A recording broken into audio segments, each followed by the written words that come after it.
Assalamualaikum warahmatullahi wabarakatuh. Perkenalkan, saya Lady Dayana Alvara, NPM 2415061081 dari Departemen Pengembangan Keteknikan, Divisi Pengembangan Masyarakat. Nah, di sini saya akan menjelaskan analisis terkait studi case PKKMB arak-arakan. Yaitu pertama kita akan membahas terkait identifikasi kebijakannya. Jadi apa sih kebijakan yang terjadi di sini? Jadi, kebijakan yang dianalisis dalam studi kasus ini adalah kebijakan pelarangan atau pembatasan tradisi arak-arakan penyambutan mahasiswa baru pasca PKKMB atau pengenalan kehidupan kampus bagi mahasiswa baru di area kampus Universitas Lampung. Nah, latar belakang kemunculan kebijakan ini adalah pihak rektorat dan dekanat itu mengeluarkan kebijakan ini dengan beberapa urgensi pokok, yaitu ketertiban lalu lintas, arak-arakan massa dalam jumlah besar itu karena memicu kemacetan parah di jalan utama kampus dan mengganggu mobilitas sivitas akademik. Lalu keamanan dan keselamatan, menghindari provokasi antar fakultas atau jurusan dan mencegah jatuhnya korban luka akibat kerumunan yang tidak terkendali. Kemudian kesesuaian dengan regulasi yang mengikuti pedoman dari Kemendikbudristek, yaitu mewajibkan PKKMB itu berjalan secara humanis, edukatif, dan bebas dari unsur peloncoan fisik maupun mobilisasi massa yang beresiko. Kemudian, ngebahas terkait analisis dampak terhadap organisasi mahasiswa, yaitu Himatro ini sendiri. Nah, sebagai organisasi yang menjunjung tinggi rasa kekeluargaan dan kebanggaan jurusan teknik, maka pelarangan tradisi ini membawa dampak yang signifikan.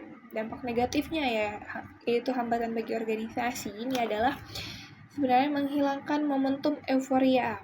Arak-arakan secara historis menjadi sarana show of force dan penyambutan emosional yang ampuh untuk menanamkan kebanggaan pada mahasiswa baru.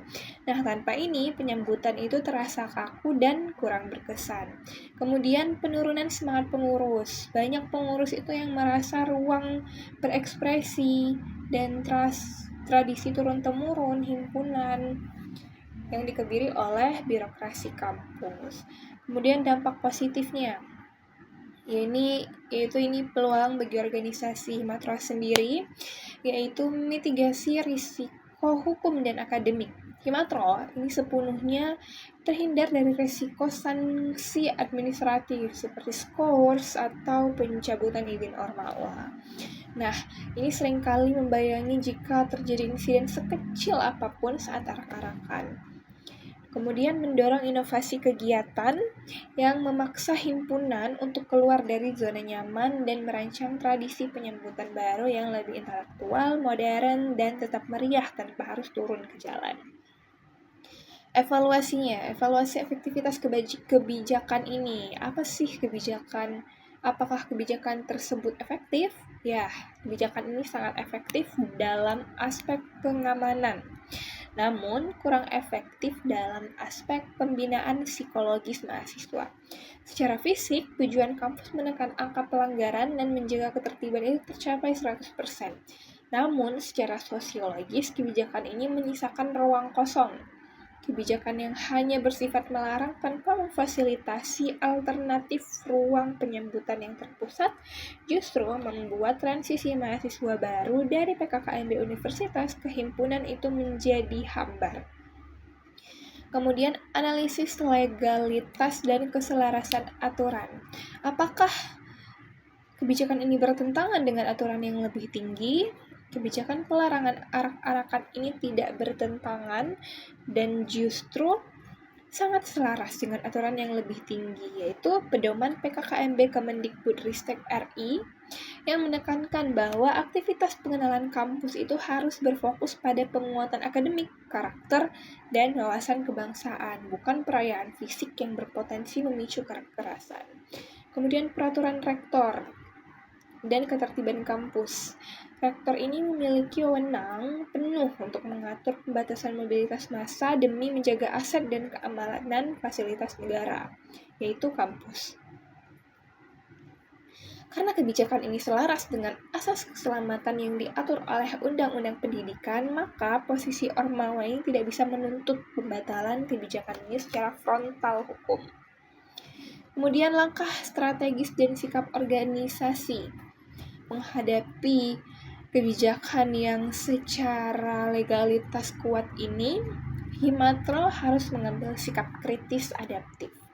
Kita mematuhi aturan keselamatan, namun tetap merebut ruang berekspresi melalui 3 langkah strategis, yaitu advokasi ruang inaugurasi resmi atau langkah diplomasi, di mana alih-alih memaksakan arak-arakan liar, Himatro ini bisa bernegosiasi dengan pihak dekanat untuk memfasilitasi titik kumpul khusus.